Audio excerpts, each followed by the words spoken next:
Ganapatiye Namaha. Om Gam Ganapatiye Namaha. Om Gam Ganapatiye Namaha. Om Brahma Mir Striparan Takare. Banu Shashi Bhumi Sito. Buddha Shah Guru Shah Shukra. Shani Rahu Keteva. Sarve Graha Shantikara Bhavantu. Om Hrim Buddhayanama. Om Hrim Shukrayanama. Om Gurave Namaha. Om Shanti Shanti Shanti. Om Tat Sat. Well, greetings and welcome to KozmicKev100. This is your weekly video astrozine, where we take the planets, the 12 houses, the 12 signs of the zodiac, and we try to make sense, mainly in the tropical astrology, Western astrology tradition, but I do throw in Jyotish, the sidereal zodiac, what's actually happening in the sky. So for the majority of you, unless you're born in the last 6 days of a zodiac sign, you're the sign previous. You know, when I regress into Jyotish or Vedic astrology, sidereal astrology. So, but today, looking at the moon, we'd find it in the constellation. Not the seasonal sign, but the actual constellation that we'd be looking at of Cancer. And there's a lunar mansion towards the end of Cancer, right before Leo, called Alesha. Now Alesha is ruled by the Nagas. Nagas are like snakes. And Alesha's ruling planet is Mercury. Mercury is the closest planet, or graha, grabber, because planets kind of grab on our energy, to the Sun. And Mercury is closer to the Earth than usual, because it's retrograde. And Alesha is very intelligent, but it's also goes through a lot of pain from relationships. And it will retreat back into its little hole and kind of hide out. It goes through transformation. Snake bites can be incredibly healing, but they also can be poisonous. So Alesha has both the ability to heal and the ability to destroy. Now Alesha in the Western zodiac, as far as like sun sign, would be like about from August 3rd to about the 16th, certainly the 15th. And so if you're born in that time, this moon is conjoining your sun sign. You know, and so yes, those of you born in that period, you're Cancers in Vedic astrology. And I for some reason, the Leos feel like they're demoted when I tell them that they're sidereally a Cancer. But let's look at it this way. See, the thing about the moon in Cancer is that the moon goes through every sign of the zodiac in a month. Talk about people that have a lot of skills and a lot of expertise in a lot of areas. That's what I find about moon people. People that are sidereal or Vedic Cancer. And Alesha is no different than that. One of my favorite performers is an Alesha son, Ian Anderson from Jethro Tull. Amazing performer. So, and I also think like the Ringling Brothers, one of them from Barnum and Bailey, one of them is an Alesha. You know, these people that presented a circus. But so here we are. Alesha also has beautiful eyes that can hypnotize you. You know, because of the symbol of the snake, there is a little bit of a sexy, sexual connotation with Alesha. It's a Venus day, as Friday when these come out, but this is a Mercury-ruled nakshatra, and then of course also ruled by the moon. They say that Mercury is a child of the moon, so the moon also deals with our mind. So, you know, a lot of times on Alesha day, we're really in our head a lot. And there's some harsher aspects today, I've noticed this, but tomorrow the moon goes into Maga, which is the ancestors, the Petries, and it's the throne room. And it's where we reclaim our loyalty. This is, in Western Zodiac, the beginning of Virgo, very tail end of Leo, and this is where it's real Leo stuff, folks. And it's also an intelligence that's not just in the head, it's about gut feeling. Transcends a little more. So you watch the shift between today and tomorrow. Saturday you should be feeling royal. Anyhow, with that said, you know, today we have in the Western Zodiac a moon in Leo, and then tomorrow, Saturday, we'll have a moon in Leo that will go into Virgo right about noontime Pacific Daylight Time, 11:59 a.m. So, and I think that you'll be feeling the best of everything. So, greetings Aries, and welcome to your horoscope. So, you know, the sun gets exalted in Aries, and in Western tropical astrology, we say the sun's in Taurus right now. Taurus key phrase being I have. It's in your second house, house of material possessions, the house of what might have gone down in your life between the ages of 7 and 14 years old. Some might say earlier, but I kind of give every house 7 years. And after that, you know, that gives everyone up to 84 years of life. Of course, lots of people live longer than that. But it's like a new start, I figure, after that. And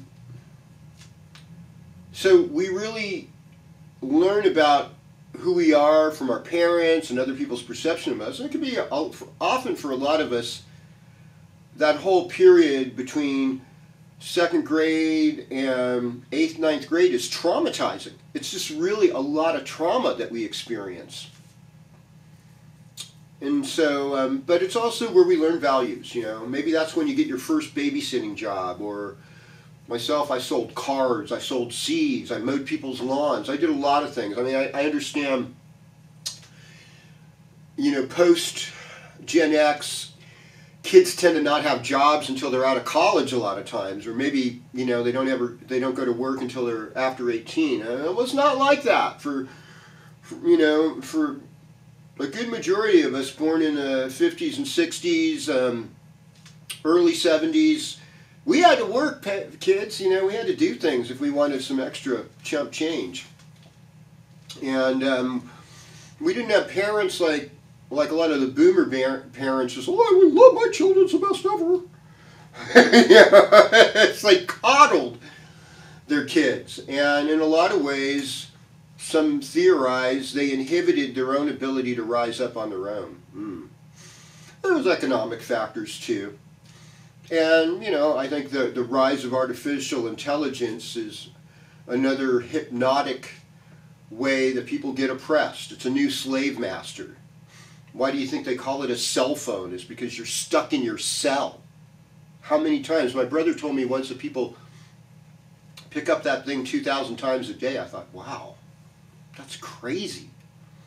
And, you know, www, va va va, in Hebrew, W is like the 6th letter of the alphabet, 666, you know, mark of the beast, the Antichrist. I've got a fellow programmer that celebrates that, like being bad is rock and roll. I don't think so. I don't think of Buddy Holly or Chuck Berry as bad people. You know, I don't even think of Elvis. I mean, there were things they might have done that wasn't perfect. But it's like, yeah, there's elements of that. There was that, I put a spell on you type of thing, you know. But I don't think that's the essence of rock and roll. I think it's more like, let's have fun. You know, let's celebrate life. Let's get up. And I think of Jesus and Krishna as celebrating life. And we need more celebration, folks. We don't need less. We need to uplift each other. And hey, we're at the beginning of festival season. Things are getting fun now. Encourage my Aries friends to have some fun. You know, but be careful with your money. It's Mercury retrograde in the 2nd house, you know. Okay. Greetings, Taurus. Welcome to your horoscope. Love what you do what you love. That's my motto. I was thinking of writing a book called The Wit and Wisdom of Cosmic Kev. It sounds so ego, but it's also a mockery of Mao Zedong's Little Red Book in a lot of ways. It's going to be yellow. for Jupiter. So, and that's my motto: is love what you do what you love. I think Taurus relates to that very well. Moon's in Leo today. That's the 4th house. That's your feelings.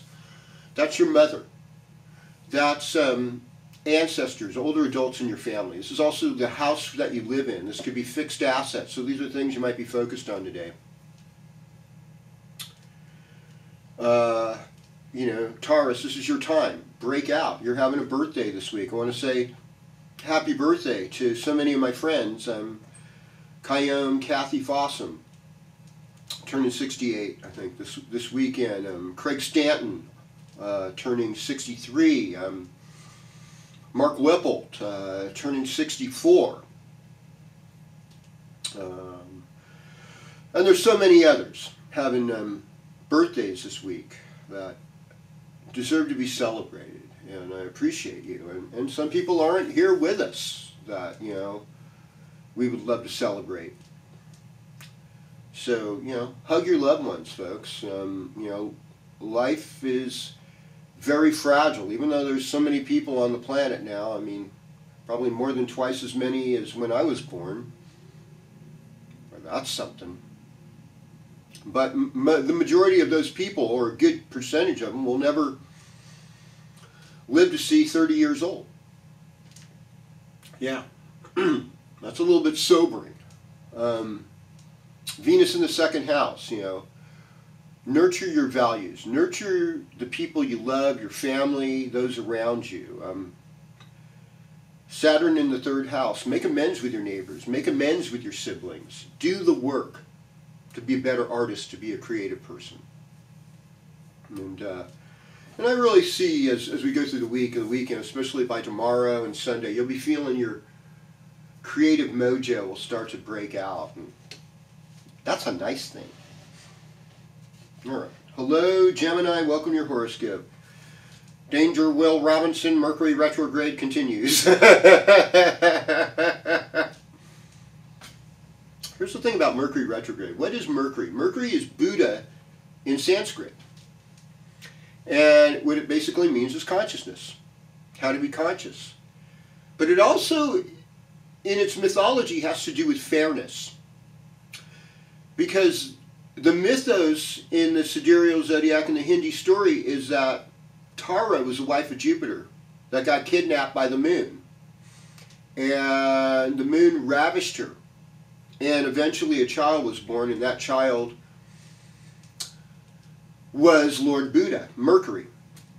Well, Mercury grew up and said, Mom, I don't want the moon to be my dad. And she's like, well, why? Because he captured you. You had a husband you loved, who was the priest, who was the most knowledgeable person in our community, who's sattvic, or satisfied, not roaming around seeking others' attention or gratification. He knows the secrets of the universe. I want to learn. You see, because Mercury is the best student. Eventually, Mercury convinces Jupiter, Lord Brisapati, to take back his wife Tara by speaking up and saying it wasn't her fault that she was kidnapped. So Buddha, Mercury also speaks up for women's rights. And this is something in Western astrology you don't hear about this stuff, but these are some deep astrological secrets, and I'm really privileged to share this knowledge with you. See, I knew a long time ago that I was supposed to share these Vedic secrets with you. And, the Creator showed me in a number of ways, The first one was having a lynx or bobcat come up behind me when I was meditating. Second one was having a turkey surround my truck when I came back from meditation. And the third was a rainbow in the sky after completing my initiation in Vedic astrology with Camilla Sutton. So, if you really want to know astrology on a deep transformative level that's going to spiritually help you, this is where it's at. Mercury's closer to us right now. Any retrograde planet is always closer to the earth. That means be conscious. Slow down. Mercury slowed down. He's saying slow down and just pay attention.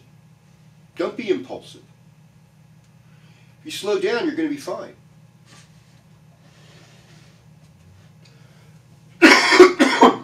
Okay.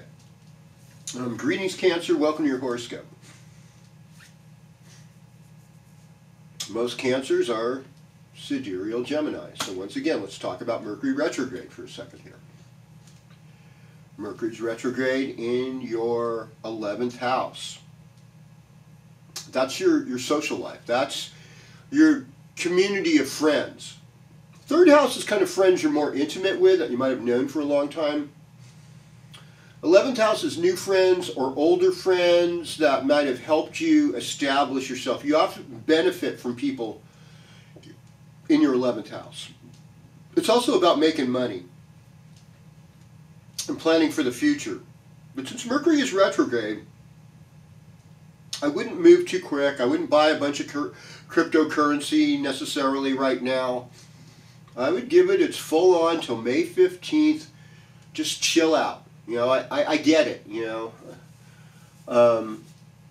Sometimes those who wait miss out on an opportunity. But what I've noticed is that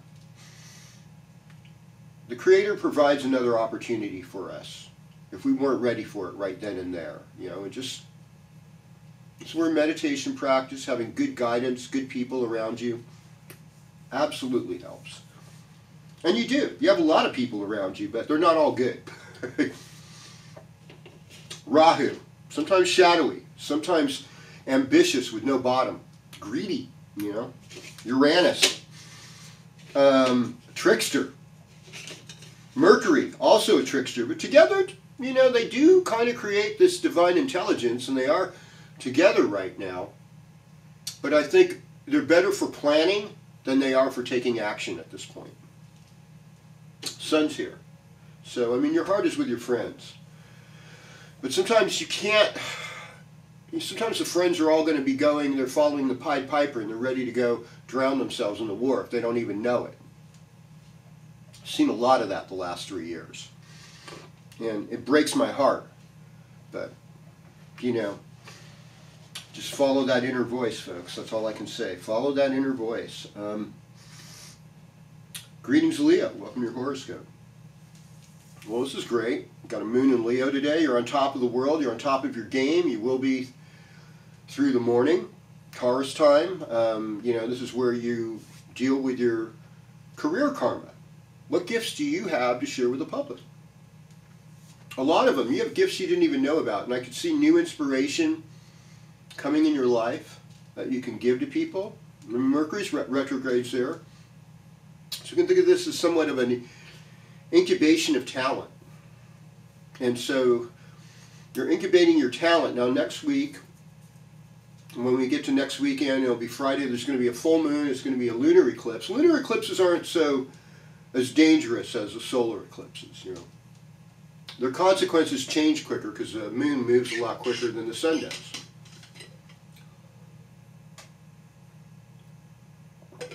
So, but I really firmly believe that this cycle of eclipse over the next 6 months is really about how we can heal each other and how we can be there present to heal each other. And, you know, the next one will be about manifestation and reaching out that full moon. And so you've got a lot of public pressure right now, Leo, and the thing I would say is take some time for your inner life, especially with this Mercury retrograde. Just go within. You know, they say Taurus is the most stubborn sign of the zodiac. I've heard that Leo is the second most stubborn sign of the zodiac. Some say Aries. I mean, I feel like Aries is more crash and burn from what I've observed. All right, well, greetings Virgo, and welcome to your horoscope. All right, let's see what we got going on here. Okay, we'll start with Mercury retrograde. It's in your 5th house. I mean your 9th house, pardon me. Mercury's in the 9th house, along with Uranus and the moon. Well, that was last week, the moon. Along with Uranus and the sun and North Node.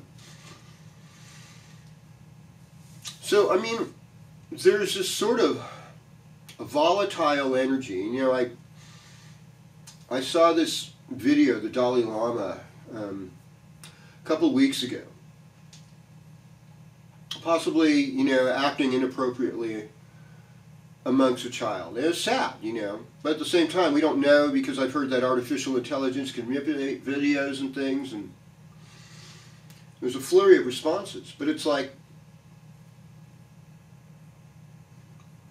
will one moment of unconsciousness ruin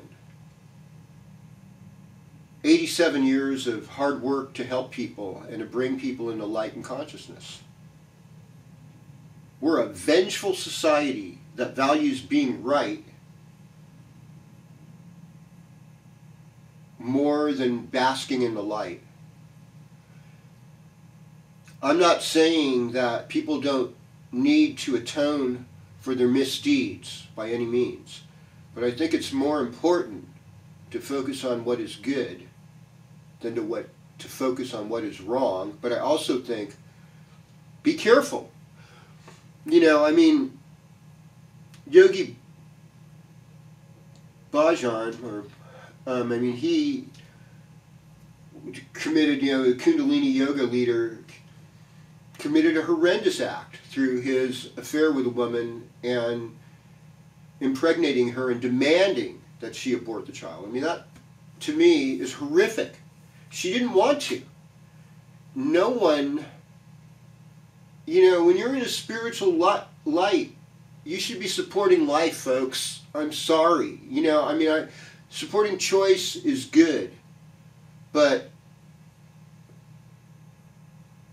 there's always karma, you know. I mean, I have karma because I eat meat sometimes, you know. I've taken a life. I have to acknowledge that, atone for my own doings. You know, none of us are perfect. And not to have blind faith. I think mostly you have good fortune, but this is a time to keep your eyes wide open. Moon's in Virgo, Saturday, Sunday, Monday morning. You'll be on top of your game. I believe that, Virgo. Greetings, Libra, and welcome to your horoscope. Like I say, most of you Libras are sidereal Virgos. Some of you don't like hearing that, I know that, but let's kind of ground ourselves here. There's a lot of intelligence there. There's a lot of critical analysis. There's a lot of mechanical ingenuity, being able to orchestrate all the parts in the right place. Mercury's retrograde. It's retrograde in your 8th house. 8th house is other people's property. 8th house is sex, it's death, it's the occult studies. So I would do a ritual to create something good. Do an intention. That ritual could just be, God, I thank you for being so good to me today. Help me be a blessing to other people. Let me take some of this generosity that you've given me and impart it on others who are less fortunate. You know, little thing like that. Take these seeds I'm about to plant and let them nurture and grow into something that will be beneficial to many others. You know, little things like that mean so much, folks. So I'd say next Thursday, it's good planning moon. You know, you can plant those seeds, you know, and realize that this is a transformation period for you. And yeah, Venus and Gemini is treating you all right. You know, I think you got good people. You know, you can learn to love your dad a little better with that. Hello, Scorpio. Welcome to your horoscope. Well, you can see most planets are far away from you. And as a result, you got a lot of power and you've got a lot of perspective that I think a lot of other signs are kind of caught up in stuff. Don't get caught up, you know, it's like a fog almost, you know, it's like when you're in a thick forest of activity, you can't get perspective, but you've got perspective, you know, because you're on the outside looking in. Partnership. What can we do to make things exciting, spice things up? I guess that would be one of the ways to look at this in a positive way. I like that, you know. Sharing something exciting, being intentional. And sometimes that intentionalness means you have to slow down.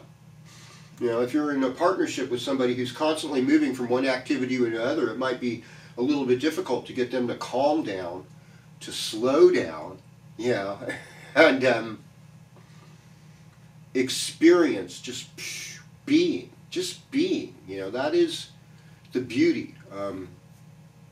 Singing is a really good practice because that helps you be in the moment, you know, with the words, with the notes. I sing a little song every day, and it goes like this.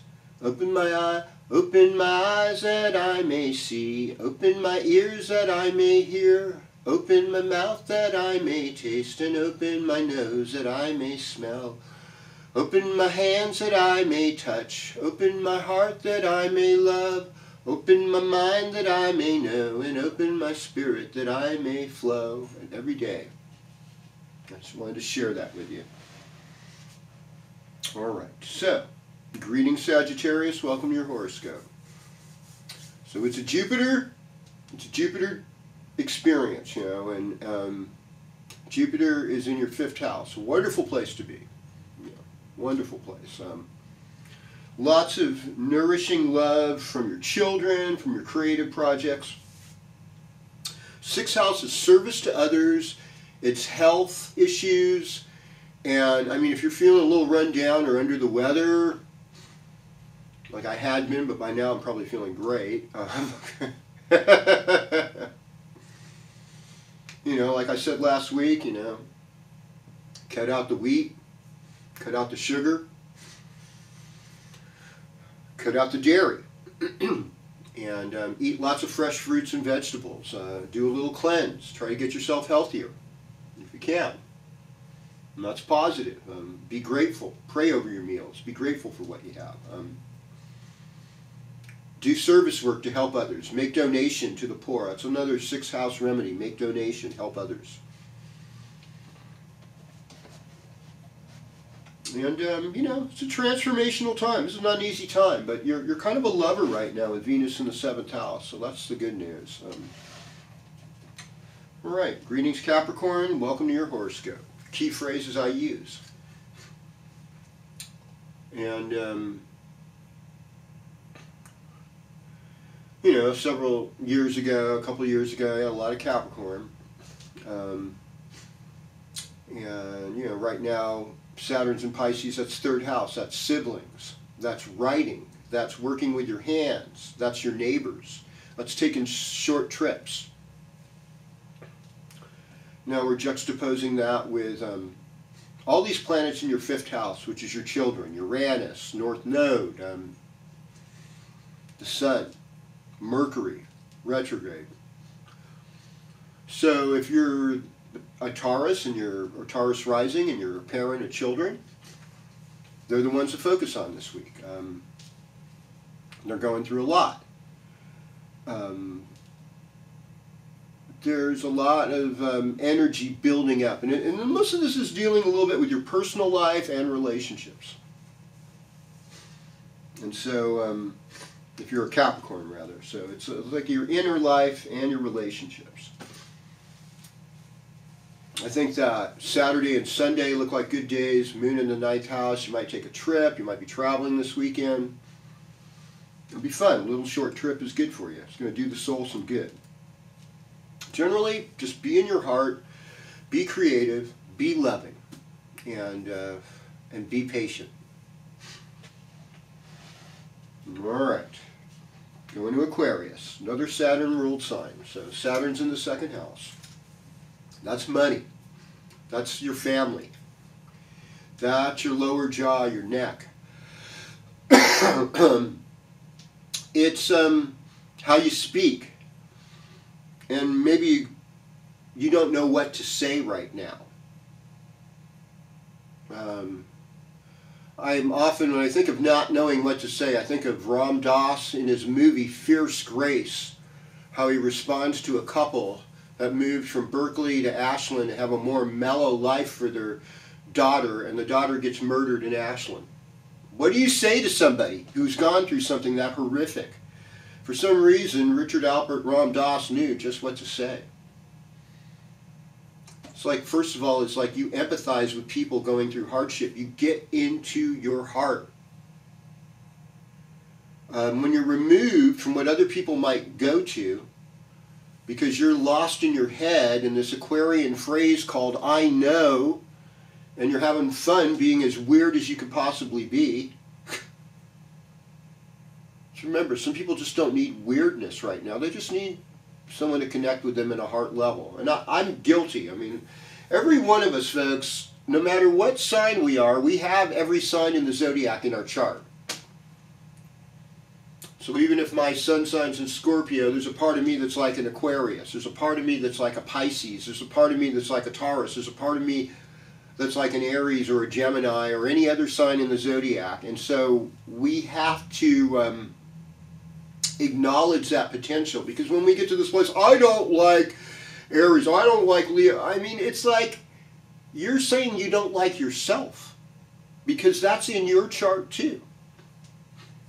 So here we are in this more introspective place, and we're known for being a very social sign, having fun, liking parties, liking people, especially weird people. You know, that's the beauty of Aquarius. There's a lot of the rejects are the ones they invite. This is like where Jesus says in the Gospels, if you want to do the work of the Heavenly Father, don't invite people to your parties that are going to pay you back with another party. Invite people that are blind, crippled, lame, disabled in some way. They will not be able to pay you back. And in that way you'll be acting as true servants of God. I love that. And great movie on that subject, I think, is called Crip Camp. It's a docudrama about people that are probably close to 70 now, but in the early 70s they had camp counselors for this camp for handicapped, disabled people that were teenagers, young teenagers, and they encouraged them just to be themselves, to have normal relationships like any other teenager. It was so beautiful. They were empowered that they did demonstrations and protests and created the Adults with Disabilities Act in America, and it's so beautiful. I highly recommend it. I think Aquarians especially would love that movie. Greetings, Pisces. Welcome to your horoscope. So we're winding things up here.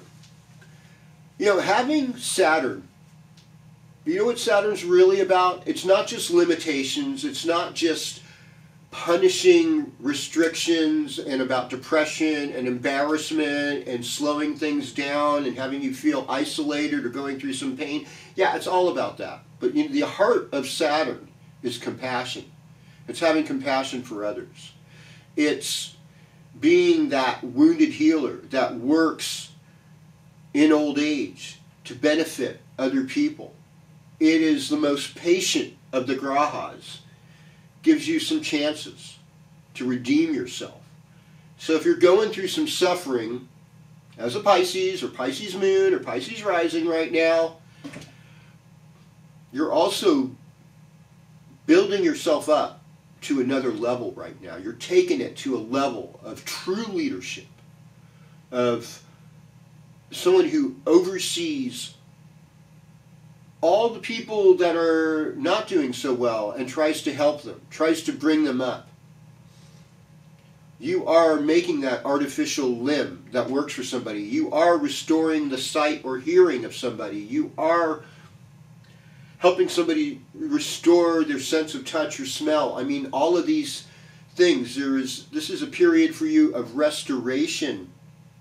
And I'd say socially, get together with people that are working on things like that. Like, hey, let's help those who are out of the equation. And when you're helping people out of the equation, don't assume that if they're a certain gender or a certain ethnicity or religion that they're privileged. Overall generalizations are creating enemies because not everyone's of those generalizations been given that good head start. And when you don't acknowledge or help them, You've created monsters.